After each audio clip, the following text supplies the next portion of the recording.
Us right now to break it all down and a whole lot more is CEO of Geltrude Business Technology Solutions, Michael Geltrude.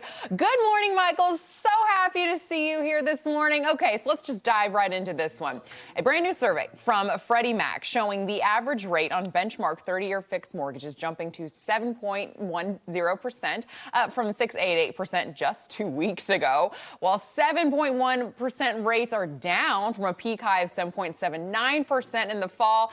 They remain way higher than the pandemic era lows of just 3%. Okay, Michael, why are we seeing mortgage rates shooting up right now? And what does this mean for anyone looking to buy or sell a home? Yeah, interest rates just keep going up and up, right? It's like we can't even get a break. But it really comes down to two things, right? Supply and demand. We've all heard it a million times in our economics class. But I think that as the demand goes up, so does the interest rate. So I think in a couple of years, we're going to be looking back on people who locked into interest rates at less than 4% as the new American royalty. And that's really a sad thing for young people out there. I think if I had one piece of advice for people my age looking to buy a house, unfortunately, it would be good luck. Yeah, I know. That's what everybody has been saying right now. Right now is definitely not the time to be doing that. Let's take it to the sky. So Delta Airlines raising pay for employees as it gets ready for a union attempt to represent its workers. The airline saying it will give workers $19 minimum wage plus merit raises. Delta flight attendants voted against unionizing back in 2010, but the Association of Flight Attendants is now trying to get support for a new election. All right, Michael, do you see Delta or the union winning over these workers? I mean, what will another union mean for flyers? I think ultimately Delta's going to win this one.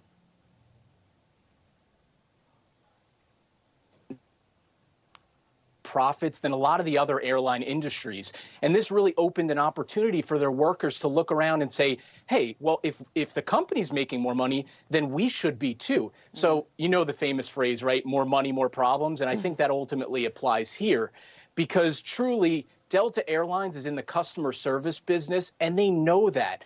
People have to fly, but ultimately they get to choose the airline. And sometimes that comes down to the people and the customer service involved. So I think Delta is going to have to pony up here and pay their employees more.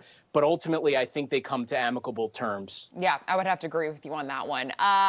Let's talk a little Kroger and Albertsons. Okay, so they're both announcing they will sell 166 more stores in part to address regulatory concerns and stay on track with their proposed $25 billion merger. The FTC sued to block the deal back in February, saying the merger would raise grocery prices for millions of Americans. We don't want that.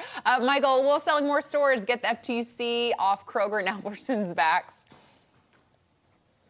I think I just don't see this working out well for Kroger and Albertsons because right now they're just trying to pull a fast one on the FTC. The FTC views them as just being too big. They're ultimately a conglomerate.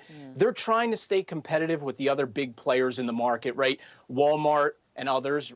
But ultimately, the FTC sees what they're doing here. They're really just trying to make themselves appear smaller so that they can get this thing through.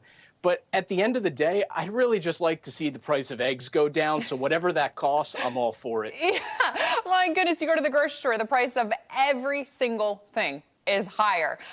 Michael Geltrude, thank you so much for joining us this morning. And everybody at home, they know your last name. Dan Geltrude is your father. You did a fantastic job. Thank you so much for coming on this morning. Tell your dad he might be taking his spot on this program. Thank you, Alex.